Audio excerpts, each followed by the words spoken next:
Let's start here, Michael, with that tech cycle. There was a lot of concern here that we all went out during the pandemic. We all bought laptops and other sort of computing devices, printers, et cetera. And, well, you don't necessarily need to update those every couple of years.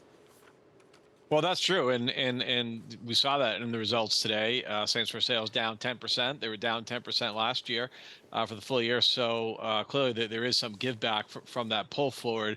The reason for our positive outlook, though, is that it does feel like that trend is starting to bottom, and that same-store sales are bottoming, still down, but over the last few months, down less than they have been, and so sort of a light at the end of the tunnel. We think with a chance to start to grow again in calendar 2024. I am curious here just about their competitive position. There's obviously not a whole lot within the walls of Best Buy that you can't get at a lot of other places, including some of the big online retailers here. Where does Best Buy fit into that competitive landscape?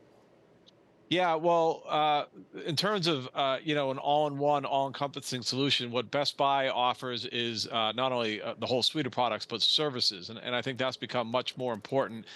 Their total tech support type of services, memberships, et cetera, where you can have someone from the Geek Squad help you install your product, help you fix it, help with any kind of bugs. A lot of us have these tech products, and if something goes wrong, we don't really know what to do with it, and it's almost like having your own 24-hour tech support just a phone call away. Personally, I use it when something goes wrong with the phone or the laptop, and without this kind of service, I'd sort of be, my wife and I would be looking at each other saying, what do we do with this? I just pick up the phone, call Best Buy, and they can log right in and fix it. So it's really personally for me a great service, and I think a compelling differentiator, Yeah. something that a lot of people need and not everybody else can offer. Are you comfortable with the footprint that Best Buy has right now in terms of the total number of stores that they have out there and the geographic distribution of those stores? Well, the closing stores. So we're comfortable with the idea that there does need to be a footprint. Retail stores need to exist. Everything won't be done online, but there probably does need to be fewer stores, and that's the trend that we're seeing from Best Buy. Their store base has been being downsized over the last couple of years, and that will continue.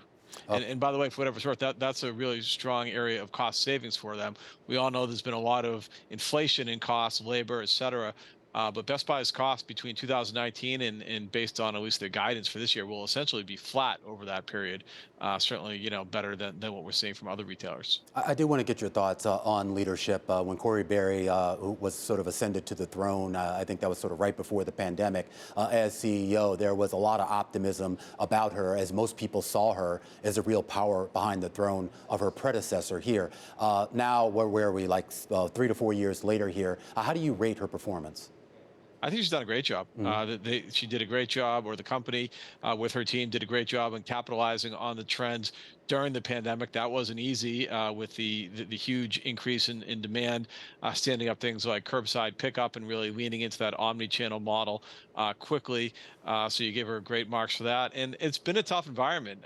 What they're seeing here is no different than what most consumer electronics retailers are seeing.